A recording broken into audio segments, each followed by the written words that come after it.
Is your gel press collecting dust? I've heard from a lot of people that they have one, but they haven't been using it. So today I'm sharing how you can use the new WOW release, including stamps, stencils, and embossing powders with your gel press.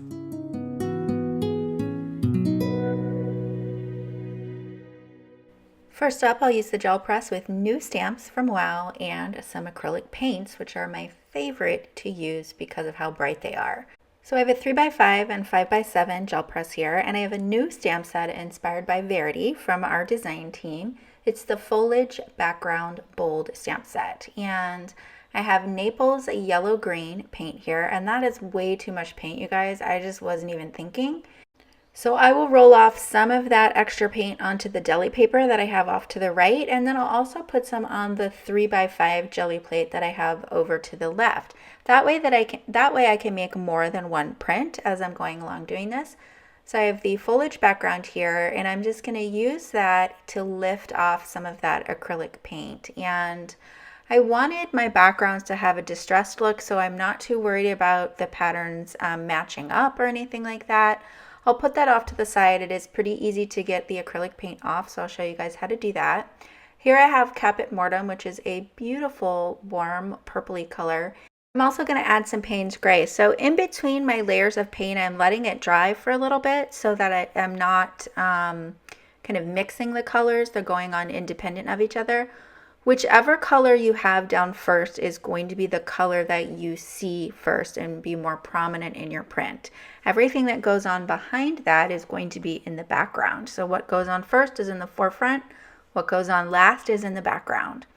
Here I want to make sure that all of my paint is wet so I can pull my print. So to do that, I'm just putting a little thin layer of deep gold paint down, and I'll go ahead and use a piece of copy paper. So as always, I'll have all of the supplies listed in the description box down below. I like this paper because it's super bright white. It's thicker than regular copy paper, but thinner than a cardstock. So here I'm going to put down some white paint on this smaller one and put the excess onto the larger gel plate over there. And when I pull this print, you're going to see that my darker paints are going to be in the forefront of the print. So this one is a brighter print, and then the larger one is more muted because I had the white color down first on that print. So I'll show you this again so that you get the hang of it. So next thing I'm going to be using the gel press with stencils and acrylic paint. So I have Lotsadots stencils, and this is from the new release as well. And I'm just going to put Prussian blue directly over this stencil and then brayer it on. I'm not too concerned about it being a perfect representation of the stencil because I'm going to rough this up a little bit. Now I have paint all over the back side of that stencil, which I put down on the gel press, and then I was able to press down on that and transfer the paint. So I'm going to use this stamp to pull off some of that white paint. And here you can see I'm just going to scrub this with a baby wipe, and you can see that that paint comes off just fine. Now, I wouldn't recommend leaving acrylic paint on your stamps overnight, but it's okay if you wait a little bit to clean them. I haven't had any trouble just within the creation process of getting the acrylic paint off. But like I said, don't leave it overnight or anything like that.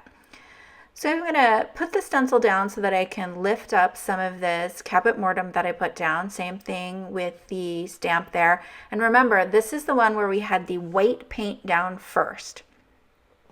So we have the Caput Mortem down last. So where we've lifted off some of the white paint, that brighter color is going to show through. But this is a really muted print because we had the white paint down first on the gel press. Now here I didn't want just a block, just a rectangle for my print. I wanted it to have more of an abstract look, so I'm using a dry brayer to pick up some of the dry paint that's on the gel plate. I'm going to put down a little bit of Naples yellow so that I can wet the whole surface so that I'm able to pull my print, because again, that paint is dry. It won't pull if you just put a piece of paper down on the dry paint. So I'll go ahead and pull this print, and you're going to see that this print is going to be significantly darker than the one that we pulled right before this. The first layer on this print was Prussian blue, whereas on the right, the first layer was white. So the order in which you put your paints down is super important.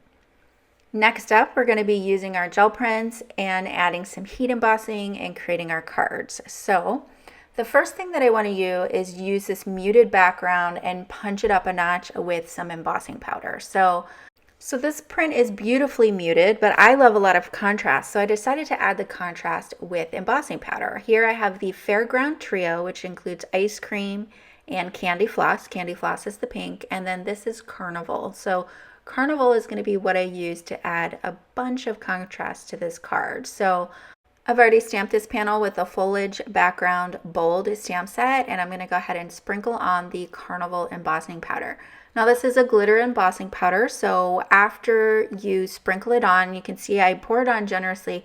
You want to gently tap it. You don't want to give it a really hard flick because it's going to knock off all of your embossing powder. Now I'm going to set that aside and I'll heat everything at the same time, kind of more of an assembly line kind of fashion, to make sure that my heat tool is good and hot. Here I have that brayered off piece of deli paper. So this was all of my excess paint that I had brayered off on the side on the deli paper. And I used a Nuvo glue pen to add some glue to my card panel. And I'll just glue this down and tear some off. And I love the colors on this. You can see a little bit of that dot pattern from the stencil that we used. And it's just, I just think these colors are so pretty together. So there's a bunch of sentiment sets in this new release. There's actually 4 sentiment sets, and each one of them has a scripty sentiment and then also some sub-sentiments to go along with it. So I decided to stamp this in black, and then I decided that I wish I had done it with just regular embossing powder, but because I did it with a pigment ink, I'm still able to heat emboss. The only issue that I had here though is that I wasn't mindful about how far up I went with that glue stick when I was adding the background, and so I have a little bit of glue where the sentiment was stamped, and so I'm just using a dry paintbrush to get that off. So I'll go ahead and heat emboss everything now. So just make sure that your heat tool is nice and heated up, and for any glitter embossing powder, always start heating from behind. Start getting the powder melted, and then you can come to the front. Once the powder is melted, the glitter gets embedded in the melted powder, and you can come to the front and finish off the job. So I used the Carnival embossing powder on both of these cards. And here is that smaller print that we created that we distressed with the dry brayer. And I'm just using a T-square ruler just to tear off some of the edges here. I find it easier just to glue the piece on there and then just tear it off this way than trying to cut it at the right angle. So for this one, I'll use the Love stamp set here, and I'm just going to press the embossing pad directly through that stencil, and then I'll use ice cream for this. So I didn't really want to change the color of this card necessarily.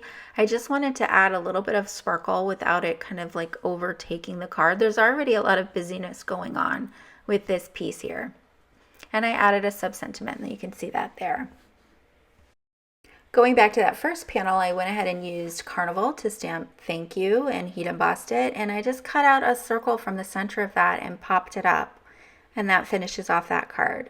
For the next card, I'm going to use the Foliage background outline stamp set. So before we used the bold stamp set, which had solid images, this time I'm using the outline, and I'm just adding a little bit of doodling to this, changing up the stamp, customizing it a little bit, and adding something a little bit extra. So I will add the same elements to all of these leaves. I won't have you watch all of that though. And then I tore off another piece of that brayered off deli paper. I'm going to add that here because I wanted to be able to ground my sentiment. I didn't just want a square in the center. So that extra piece of deli paper just adds a little something extra to this design. To finish off that last deli paper card, I just stamped some sentiments and cut out some strips. And here are the finished cards together. So I hope that you're feeling inspired to pull out your gel press, your stamps, stencils, and embossing powders and get creative. Be sure to leave a comment below so that you're in for a chance to win a $25 gift card to shop Wow Embossing Powder. Make sure you leave a comment on each stop on the hop, both here on YouTube and on our Instagram hop.